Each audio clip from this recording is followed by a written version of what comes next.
Assalamualaikum warahmatullahi wabarakatuh. Kembali lagi bersama kami, channel Obor Malam. Kali ini saya masih akan melanjutkan cerita atau dari tragedi kecelakaan dan tetesan jeruk nipis di darah korban. Oke, lanjut aja ke ceritanya.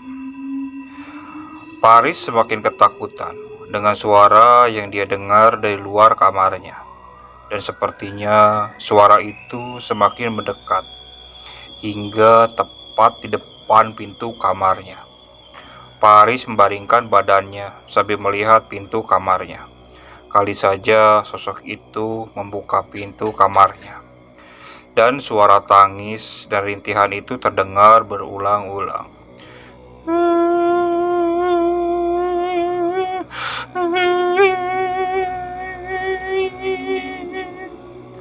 Setelah lama mendengar, Paris menutupi wajahnya dengan sarung yang dipakai untuk selimutnya.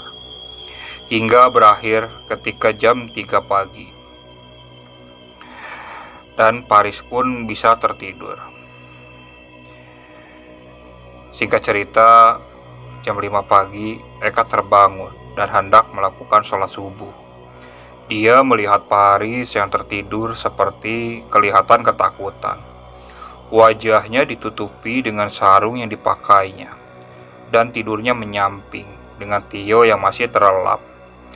Eka pun membangunkan Tio, karena dia bekerja dengan shift yang sama. "Yuk, bangun, sana mandi yuk," ucap Eka. Iya, jam berapa nih?" jawab Tio sambil mengucek-ngucek matanya. "Jam 5, ucap Eka singkat. Setelah mereka bersiap untuk berangkat kerja, Eka pun membangunkan Paris untuk berpamit, sekaligus memberitahu setelah pulang kerja, dia akan menemui orang pintar tersebut bersama Tio. "Riz, bangun, kita mau berangkat kerja dulu ya," kata Eka. Paris mulai terbangun. "Udah mau berangkat ya?" tanya Paris. "Iya, kenapa kamu, Riz? Kayak kedinginan," ucap Eka. "Begini Kak, tadi malam setelah aku tidur, aku terbangun mendengar suara motor yang berhenti di depan rumah. Disitulah pintu depan rumah kos dengan sendirinya terbuka. Aku lihat dari pintu kamar, ternyata Mas Gandhi. Dan ternyata itu sosok dari makhluk yang menyerupai Mas Gandhi, Kak," kata Paris menceritakan kejadian tadi malam yang dia alami. "Hah? Yang bener kamu, Riz?" tanya Tio. "Kenapa? Kok gak ngebangunin kita?" tambah Eka.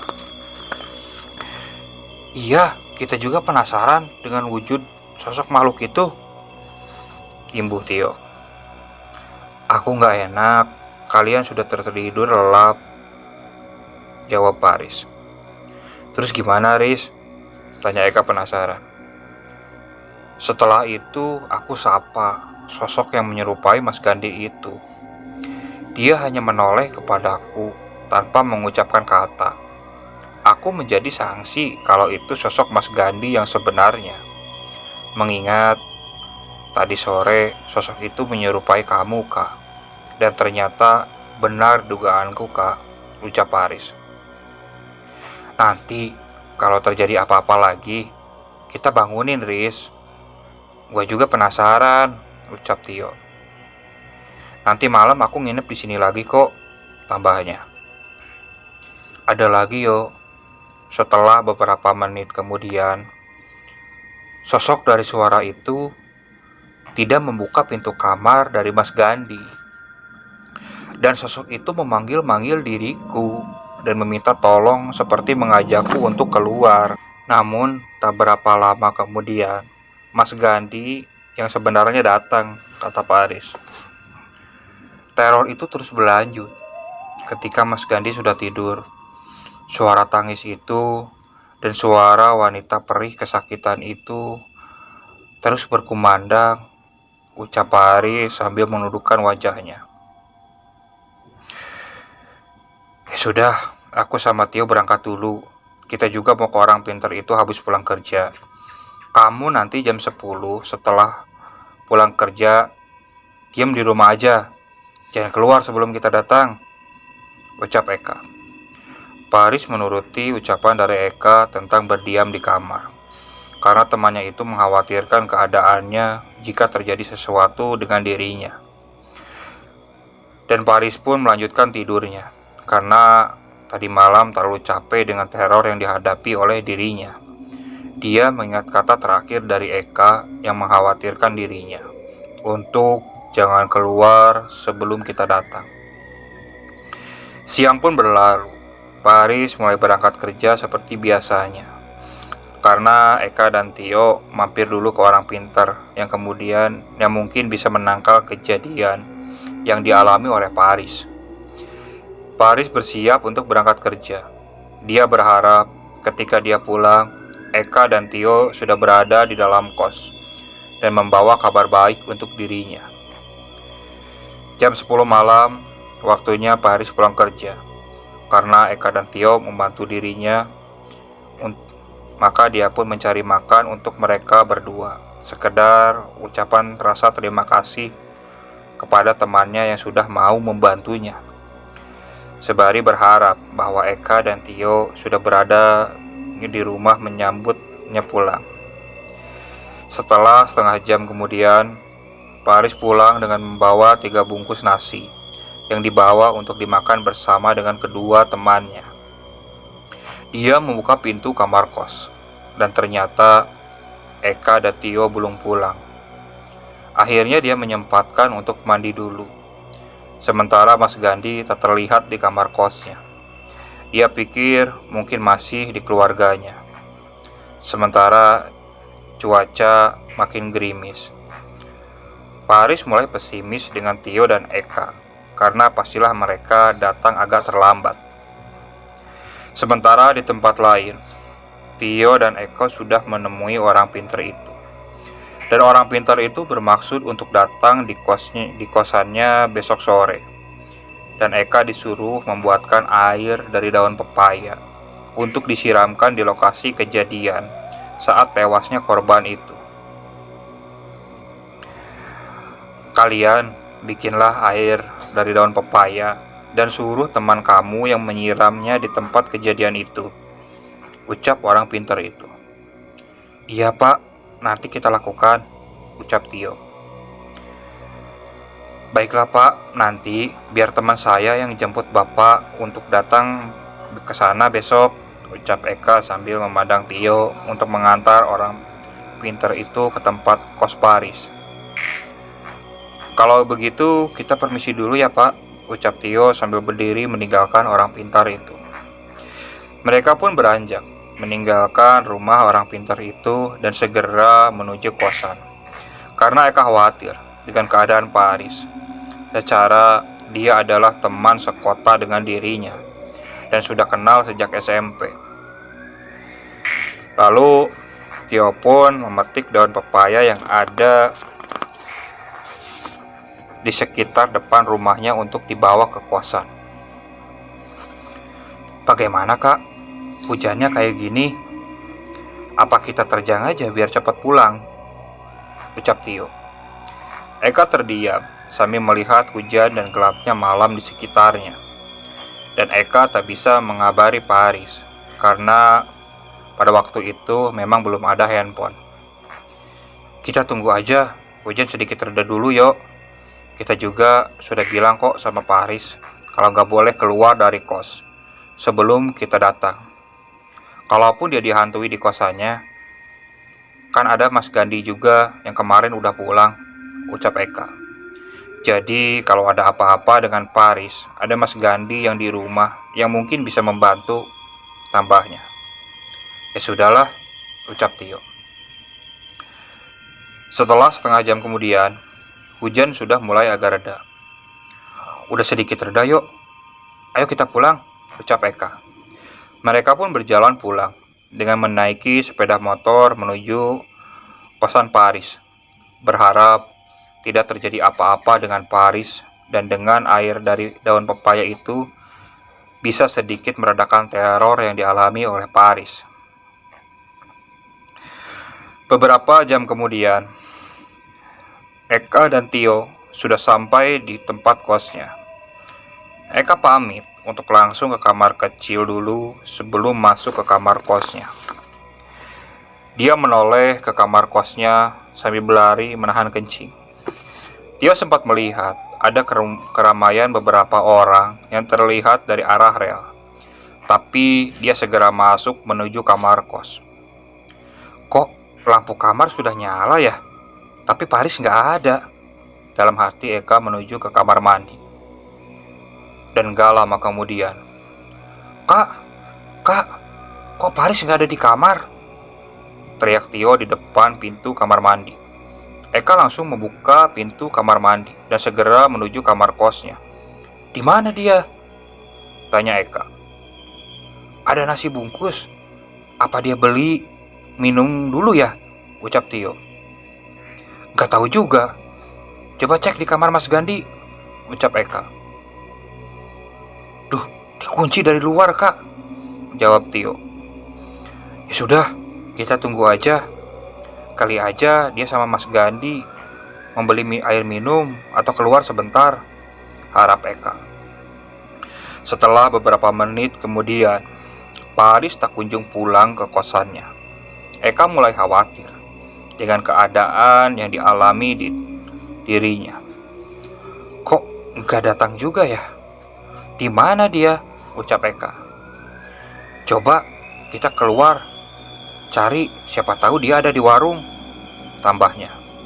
Ayo, ucap Tio langsung berdiri meninggalkan kamar.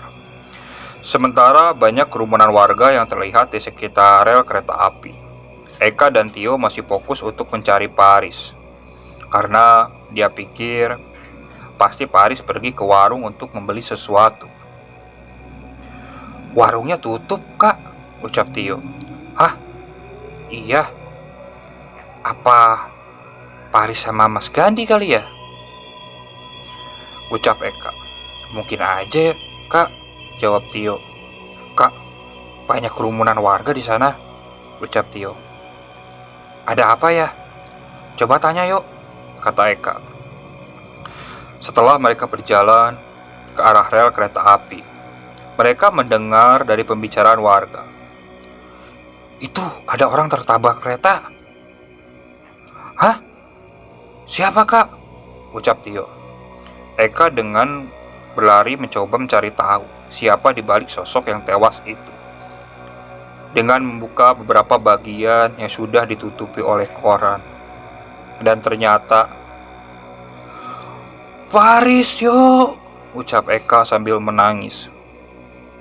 Dan Paris tewas tepat di lokasi kejadian tewasnya wanita yang sebelumnya ditetesi jeruk nipis oleh dirinya. Eka sangat terkejut melihat jasad Paris yang sudah tidak utuh. Paris,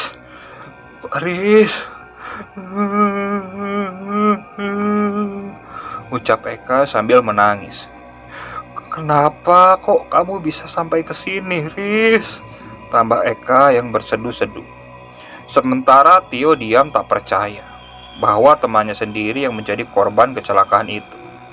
Eka sangat terpukul dengan kepergian temannya itu. Dia yang berteman sejak lama, pergi merantau bersama.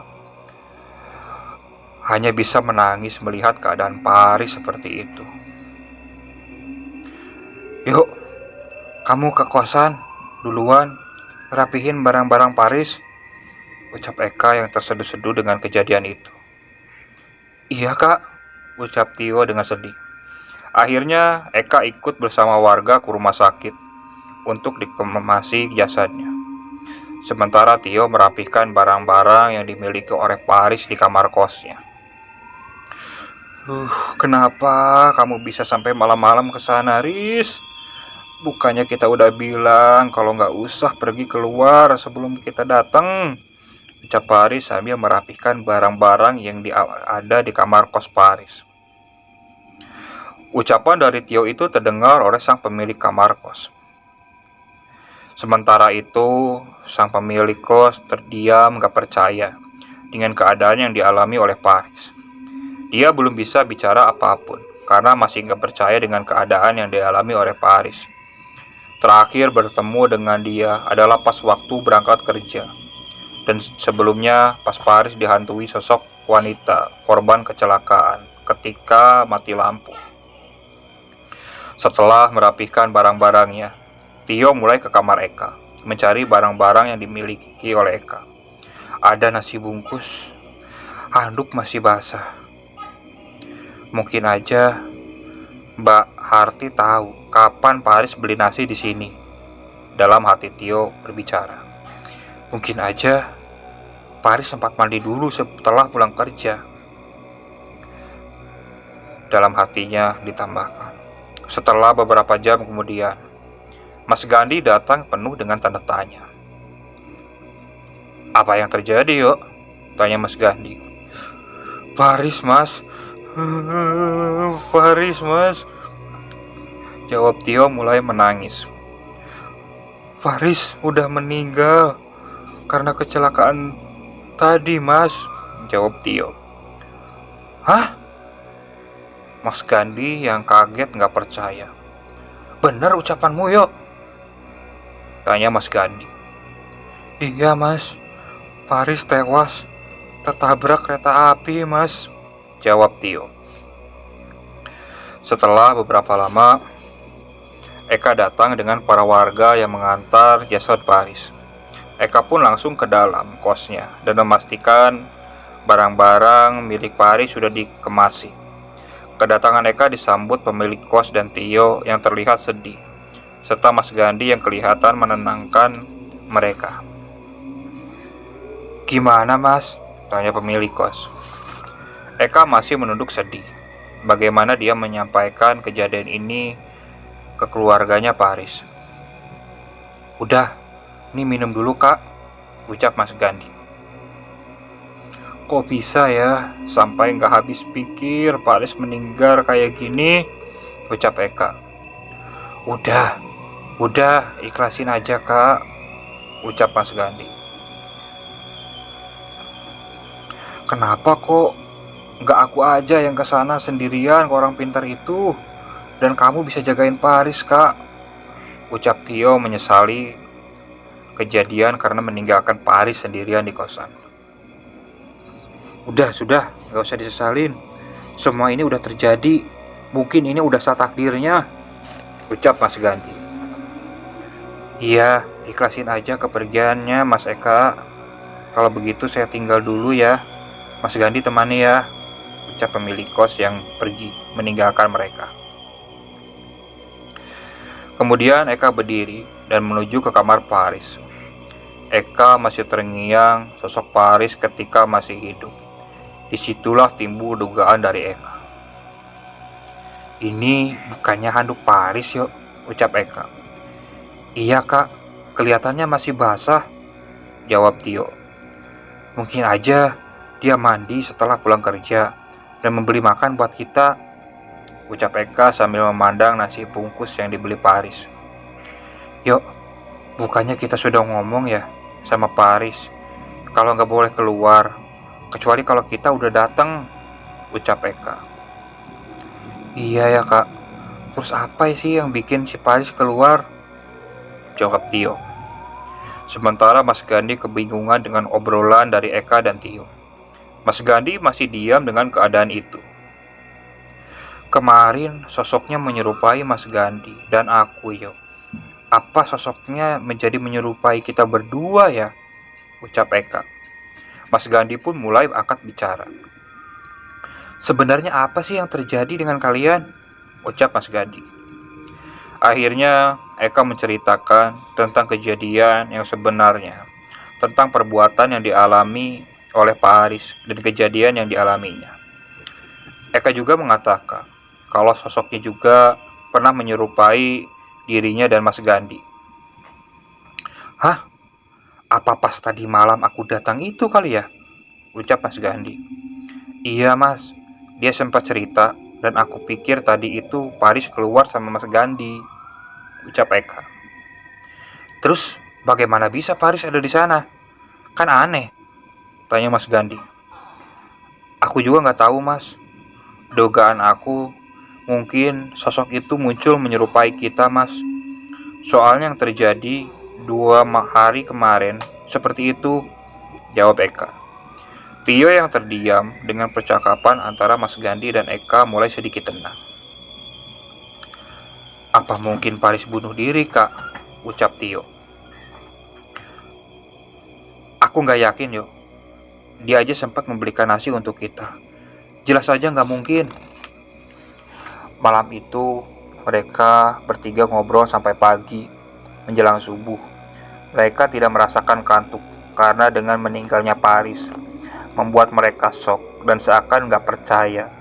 Apalagi kematian itu tidak diketahui penyebabnya dan masih menjadi misteri.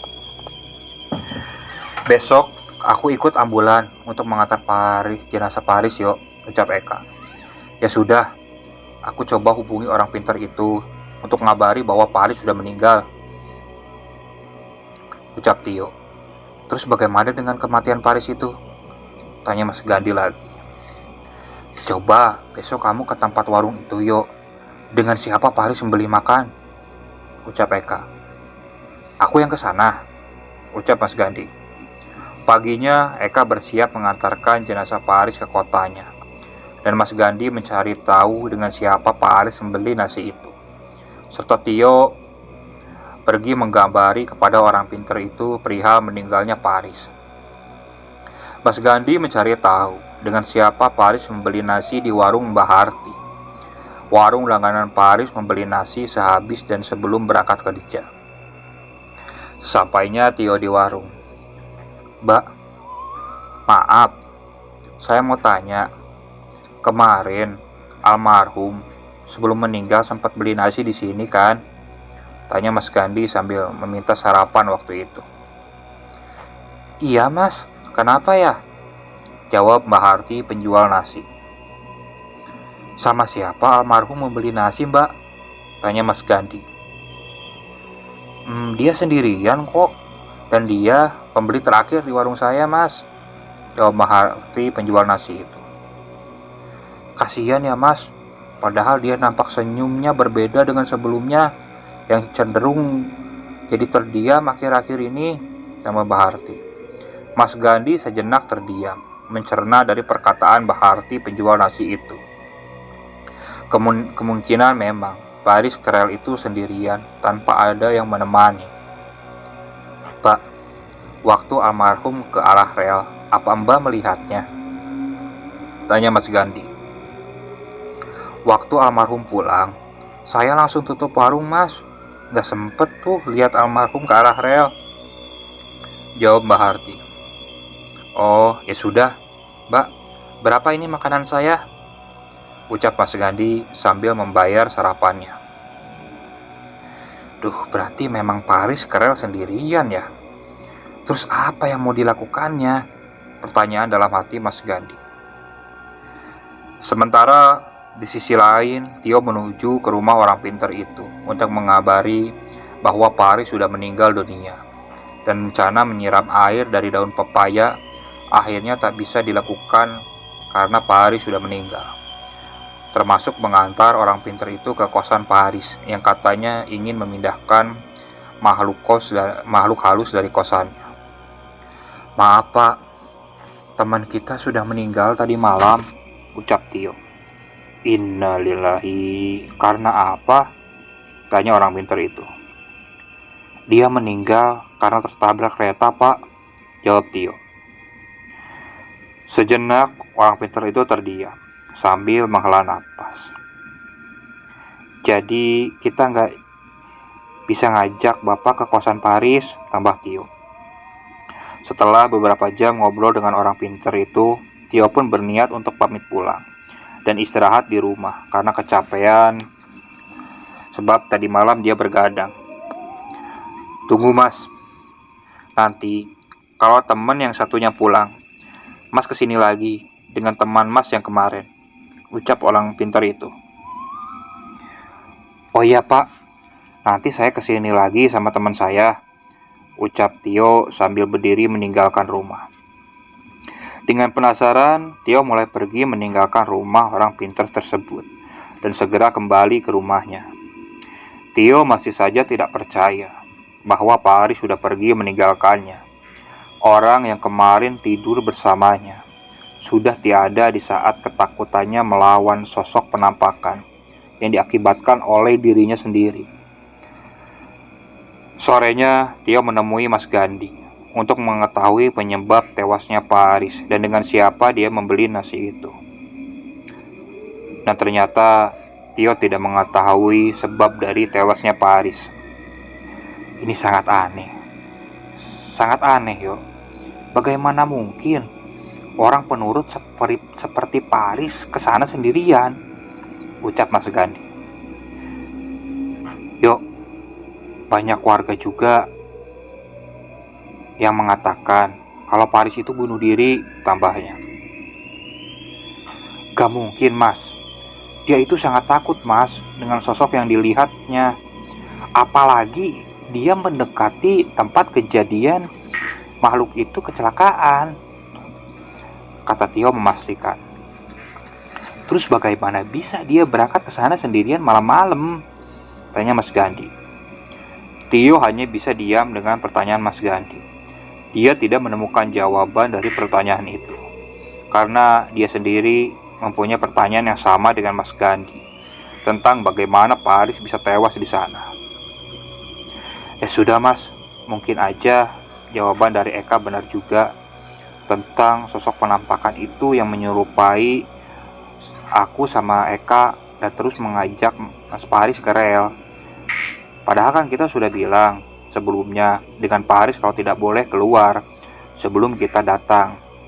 Dan mungkin saja makhluk itu menyerupai saya sama Eka dan terus mengajak Paris ke rel hingga Paris terlena dengan keadaan dan tak sadar sehingga membuat dia tertabrak oleh kereta, ucap Tio.